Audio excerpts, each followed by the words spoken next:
মধ্যযুগের বৃহৎ 10 নগর নিয়ে সাজানো হয়েছে আমাদের আজকের ভিডিও। কাইফেং চীন। কাইফেং বহু শতাব্দী ধরে চীনের রাজনীতি এবং অর্থনীতির কেন্দ্র ছিল। খ্রিস্টপূর্ব 4র্থ শতাব্দীতে শহরটি ওয়েই রাজ্যের রাজধানী হওয়ার পর প্রসিদ্ধ হয়ে ওঠে। সং বংশের শাসনামলে এটিকে আবারও রাজধানী করা হয়। কাইফেং ছিল আশ্চর্যজনকভাবে বৈচিত্র্যময় একটি শহর।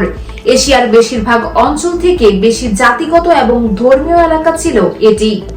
Angkor Cambodia. অ্যাংকর নামের পরিচিত শহরটি প্রায় 600 বছর ধরে খ্যামার সাম্রাজ্যের প্রাণকেন্দ্র ছিল। বর্তমানে এটি অ্যাংকর ওয়াট মন্দিরের জন্য বিশ্বখ্যাত। বিশাল এই মন্দির 12 শতকে রাজা দ্বিতীয় সূর্যবর্মনের শাসনামলে নির্মিত হয়।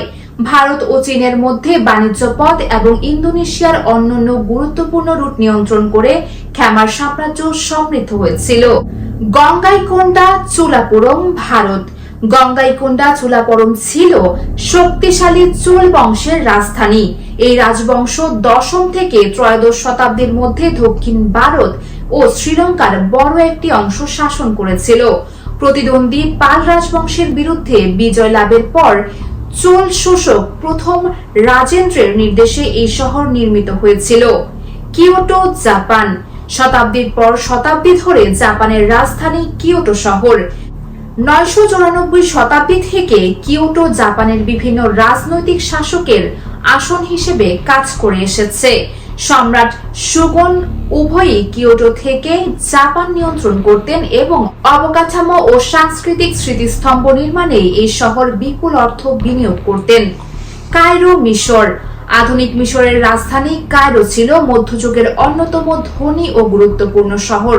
7ম শতাব্দীতে ইসলামের বিজয়ের সময় এটি সামরিক ঘাঁটি হিসেবে শহরটি প্রথম প্রতিষ্ঠিত হয়েছিল।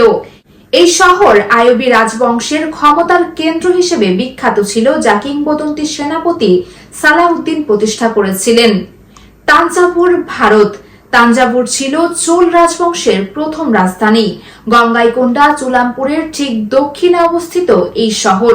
এটির সঙ্গে তাঞ্জাভুরের অনেক মিল পাওয়া যায়।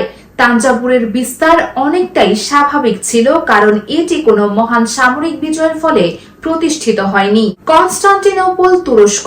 কনস্টান্টিনোপল মধ্যযুগে বাইজেন্টাইন সাম্রাজ্যের রাজধানী ছিল। বর্তমানে এই শহরের নাম ইস্তানবুল।